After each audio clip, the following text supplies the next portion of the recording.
Hello students, स्वागत है आप सभी का अपने इस YouTube channel star study centre में। स्टूडेंट्स, कैसे हैं आप सब? आई होप आप सभी बढ़िया होंगे। आप सभी की तैयारी बेहतर चल रही होगी।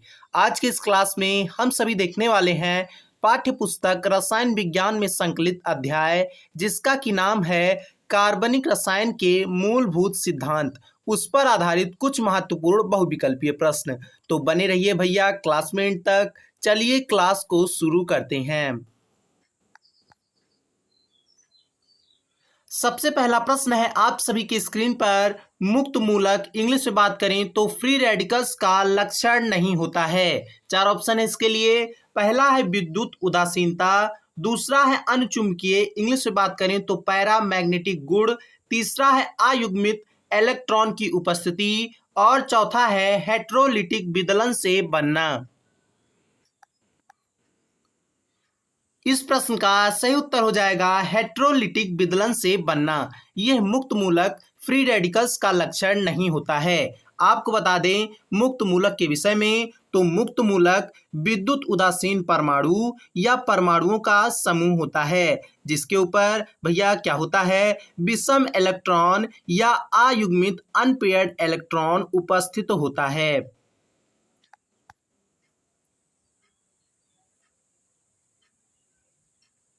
अगला प्रश्न है एक यौगिक का प्रतिशत संगठन जिसमें कि भैया कार्बन कितना 90% तथा हाइड्रोजन 10% है।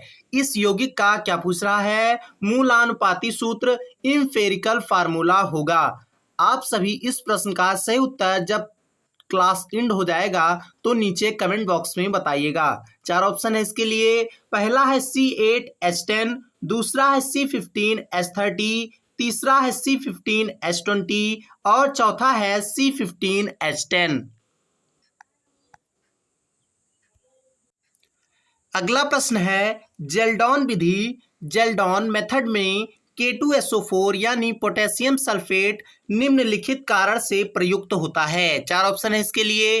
पहला है गंधक यानी सल्फर के अम्ल का क्वथनांक यानी बॉइलिंग पॉइंट बढ़ाने में, दूसरा है उत्पन्न NH3 यानी अमोनिया को शोषित करने में, तीसरा है उत्पन्न नाइट्रोजन के शोषण में और चौथा है उत्प्रेरक की भांति।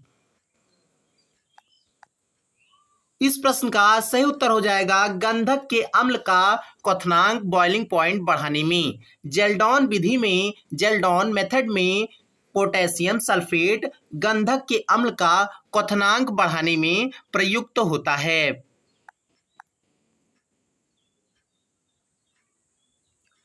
अगला प्रश्न है C2H5O, C2H5 तथा CH3O, C3H17 प्रदर्शित करते हैं किस प्रकार की समयोता। चार ऑप्शन है इसके लिए। पहला है चलावयोता, दूसरा है मध्यावयोता, तीसरा है श्रृंखला समावयोता और चौथा है प्रकाशिक समावयोता। इस प्रश्न का सही उत्तर हो जाएगा मध्यावयोता। इंग्लिश में बात करें तो मेटामेरिज्म।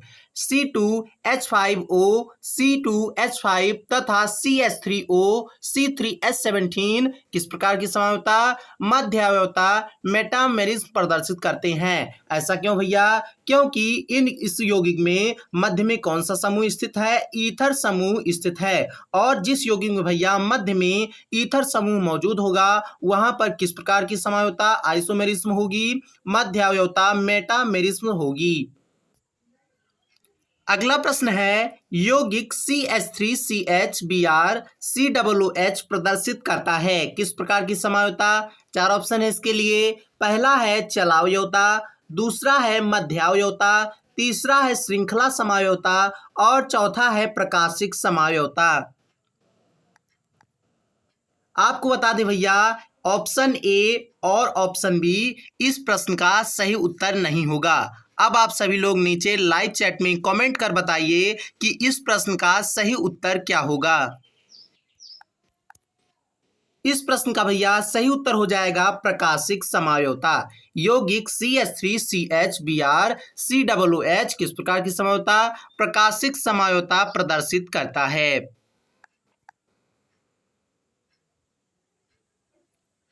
अगला प्रश्न है प्रोपेनॉल 1 तथा प्रोपेनॉल 2 में निम्नलिखित में से कौन सी समयोता है। चार ऑप्शन है भैया इसके लिए। पहला है स्थान यानी पोजीशन समयोता आइसोमेरिज्म, दूसरा है मध्यायोता मेटामेरिज्म, तीसरा है श्रृंखला समयोता चेन आइसोमेरिज्म और चौथा है प्रकाशिक समयोता। आपको बता दें भैया ऑप्शन सी और ऑप्शन डी तो इस प्रश्न का सही उत्तर बिल्कुल नहीं होगा। अब आप सभी लोग नीचे लाइव चैट में कमेंट कर बताइए कि इस प्रश्न का सही उत्तर क्या होगा। इस प्रश्न का भैया सही उत्तर हो जाएगा स्थान समयोता पोजीशन आइसोमेरिज्म। प्रोपेनॉल 1 तथा प्रोपेनॉल 2 में अपने बंध परिवर्तन के कारण किस प्रकार की समयोता प्रदर्शित करते हैं। स्थान समयोता पोजीशन आइसोमेरिज्म प्रदर्शित करते हैं।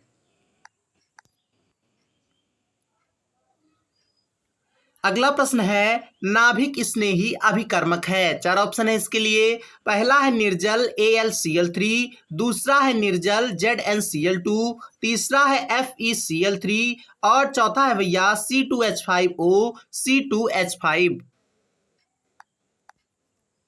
इस प्रश्न का सही उत्तर हो जाएगा C2H5O C2H5। यह नाभिक स्नेही अभिकर्मक है।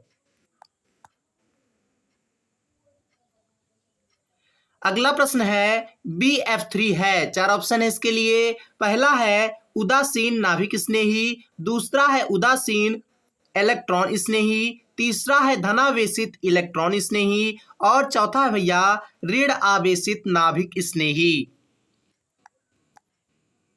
इस प्रश्न का सही उत्तर हो जाएगा उदासीन इलेक्ट्रॉन स्नेही। BF3 क्या है? उदासीन इलेक्ट्रॉन स्नेही है। अगला प्रश्न है CO2 किस प्रकृति की होती है, किस नेचर की होती है। चार ऑप्शन है इसके लिए। पहला है क्षारीय यानी बेसिक, दूसरा है अम्लीय यानी एसिडिक, तीसरा है उदासीन और चौथा है उपरोक्त सभी। भैया ऑप्शन डी तो बिल्कुल इस प्रश्न का सही उत्तर नहीं होगा। अब आप सभी लोग नीचे लाइव चैट में कमेंट कर बताइए कि इस प्रश्न का सही उत्तर क्या होगा। इस प्रश्न का सही उत्तर हो जाएगा भैया अम्लीय एसिडिक। CO2 कार्बन डाइऑक्साइड अम्लीय प्रकृति एसिडिक नेचर की होती है। और एक बात भैया, आप सभी का एग्जाम होने में बहुत ही कम समय बचा हुआ है। आप अपनी तैयारी को बेहतर एवं एक अच्छा गवर्नमेंट कॉलेज पाने के लिए हमारे पेड ग्रुप से जुड़ सकते हैं। वीडियो के नीचे डिस्क्रिप्शन में इंस्टाग्राम का लिंक है, आप वहां पर मैसेज कर हमारे पेड ग्रुप को ज्वाइन कर सकते हैं। अपनी तैयारी को बेहतर कर एक अच्छा गवर्नमेंट कॉलेज प्राप्त कर सकते हैं। आते हैं अगले प्रश्न पर। अगला प्रश्न है कार्बन डाइऑक्साइड का उपयोग किया जाता है किसके रूप में। चार ऑप्शन है इसके लिए। पहला है अग्निशामक के रूप में, दूसरा है सोडा वाटर बनाने में, तीसरा है उर्वरकों के निर्माण में और चौथा है उपरोक्त सभी में। इस प्रश्न का सही उत्तर हो जाएगा भैया उपरोक्त सभी में। कार्बन डाइऑक्साइड CO2 का उपयोग अग्निशामक के रूप में, सोडा वाटर बनाने में व उर्वरकों के निर्माण में, तीनों में किया जाता है।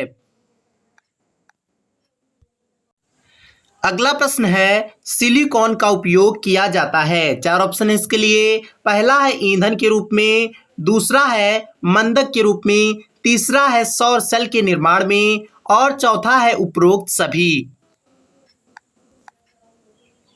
इस प्रश्न का सही उत्तर हो जाएगा सौर सेल के निर्माण में। सिलिकॉन का उपयोग सौर सेल के निर्माण में किया जाता है। फिर भैया मंदक के रूप में किसका उपयोग किया जाता है, तो किसका भैया भारी जल का उपयोग मंदक के रूप में किया जाता है। और ईंधन के रूप में किसका उपयोग किया जाता है, तो मीथेन गैस का उपयोग ईंधन के रूप में किया जाता है। अगला प्रश्न है कार्बन डाइऑक्साइड CO2 की लगभग कितनी अनुनादी संरचनाएं रिजोनेंस स्ट्रक्चर्स हैं। चार ऑप्शन है इसके लिए। पहला है 2 अनुनादी संरचनाएं, दूसरा है 5 अनुनादी संरचनाएं, तीसरा है 4 अनुनादी संरचनाएं और चौथा है 3 अनुनादी संरचनाएं।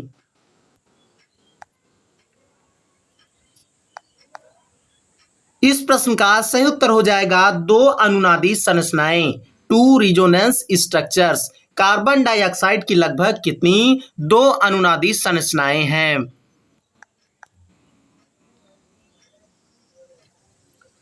अगला प्रश्न है सोडियम कार्बोनेट सिलिकॉन से अभिक्रिया कर बनाता है। क्या भैया? 4 ऑप्शन है इसके लिए। पहला है सोडियम सल्फाइड, दूसरा है सोडियम सिलिकेट, तीसरा है सोडियम कार्बोनेट और चौथा है इनमें से कोई नहीं। भैया ऑप्शन सी तो बिल्कुल नहीं होगा, क्योंकि सोडियम कार्बोनेट खुद अभिक्रिया कर रहा है किससे? सिलिकॉन से, तो सोडियम कार्बोनेट तो बिल्कुल नहीं बनाएगा। कौन सा ऑप्शन सही हो जाएगा? ऑप्शन बी इस प्रश्न का सही उत्तर हो जाएगा। क्या बनाएगा? सोडियम सिलिकेट बनाएगा। जब सोडियम कार्बोनेट सिलिकॉन से अभिक्रिया करेगा तो क्या बनाएगा? सोडियम सिलिकेट बनाएगा। अगला प्रश्न है मिश्र धातुओं के निर्माण में प्रयुक्त तत्व है। 4 ऑप्शन है इसके लिए। पहला है निकिल, दूसरा है कॉपर, तीसरा है सिलिकॉन और चौथा है उपरोक्त सभी। इस प्रश्न का सही उत्तर हो जाएगा भैया उपरोक्त सभी। मिश्र धातुओं के निर्माण में प्रयुक्त तत्व कौन कौन? निकिल, कॉपर, सिलिकॉन, ये तीनों हैं। अगला प्रश्न है सिलिकॉन टेट्राक्लोराइड को सर्वप्रथम तैयार किया था किसने? 4 ऑप्शन है इसके लिए। पहला है हर्बर ने, दूसरा है बर्जिलियस ने, तीसरा है दोनों ने, चौथा है इनमें से कोई नहीं। आपको बता दें अक्सर इस प्रकार के प्रश्न प्रतियोगी परीक्षा में पूछ लिए जाते हैं। आप सभी इस प्रश्न का सही उत्तर, प्रश्न संख्या 16 का सही उत्तर जब क्लास एंड हो जाएगा तो नीचे कमेंट बॉक्स में बताइएगा। अगला प्रश्न है कार्बन का सबसे शुद्ध रूप है क्या? 4 ऑप्शन है इसके लिए। पहला है हीरा, दूसरा है ग्रेफाइट, तीसरा है कोयला और चौथा है उपरोक्त सभी। इस प्रश्न का सही उत्तर हो जाएगा हीरा।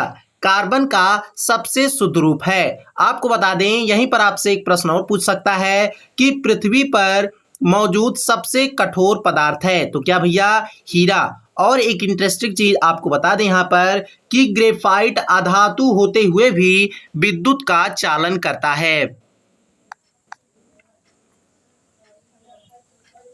अगला प्रश्न है बॉक्साइट किसका अयस्क है? 4 ऑप्शन है इसके लिए। पहला है एल्यूमिनियम का, दूसरा है सोना का, तीसरा है कॉपर का, चौथा है मरकरी का।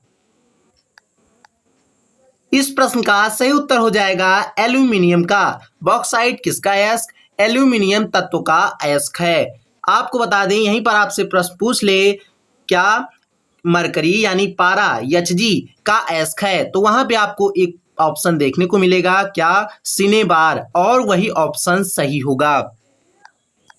अगला प्रश्न है अधातु सामान्यतया होती है। 4 ऑप्शन है इसके लिए। पहला है अपचायक, दूसरा है ऑक्सीकारक, तीसरा है दोनों, चौथा है इनमें से कोई नहीं।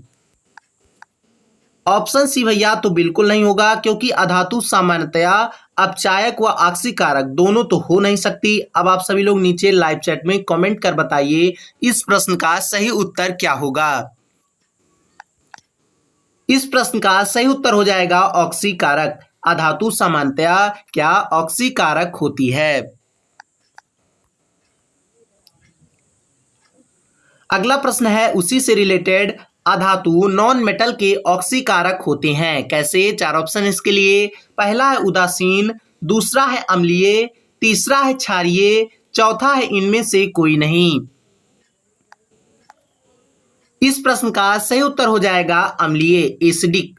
अधातु के ऑक्सीकारक कैसे? अम्लीय, एसिडिक होते हैं। अगला प्रश्न है भैया CO2 में संकरण होता है। 4 ऑप्शन है इसके लिए। पहला है sp2, दूसरा है sp3, तीसरा है sp और चौथा है sp3d। इस प्रश्न का सही उत्तर हो जाएगा sp2। वैसे आप ट्रिक से याद कर सकते हैं CO2 में 2 है तो sp2 संकरण। इस प्रश्न का सही उत्तर हो जाएगा ऑप्शन ए sp2। CO2 में किस प्रकार का संकरण होता है? sp2 संकरण होता है। अगला प्रश्न है CO2 कार्बन डाइऑक्साइड किस प्रकार का अणु मॉलिक्यूल है। चार ऑप्शन है इसके लिए। पहला है ध्रुवीय यानी पोलर, दूसरा है अध्रुवीय यानी नॉन पोलर, तीसरा है द्विध्रुवीय और चौथा है इनमें से कोई नहीं। इस प्रश्न का भैया सही उत्तर हो जाएगा अध्रुवीय, non polar. CO2 carbon dioxide किस प्रकार का अणु, अध्रुवीय नॉन पोलर मॉलिक्यूल है। स्टूडेंट्स कैसा लगा क्लास, नीचे कमेंट बॉक्स में जरूर बताइएगा। चैनल पर नए हैं भैया तो चैनल को सब्सक्राइब कर बेल आइकन को ऑल पर जरूर प्रेस कर लीजिएगा।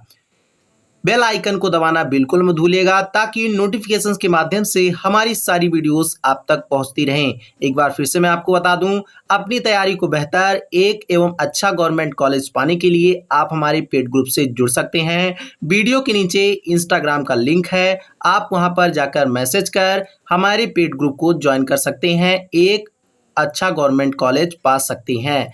मिलते हैं नेक्स्ट ऐसे ही क्लास में। जय हिंद।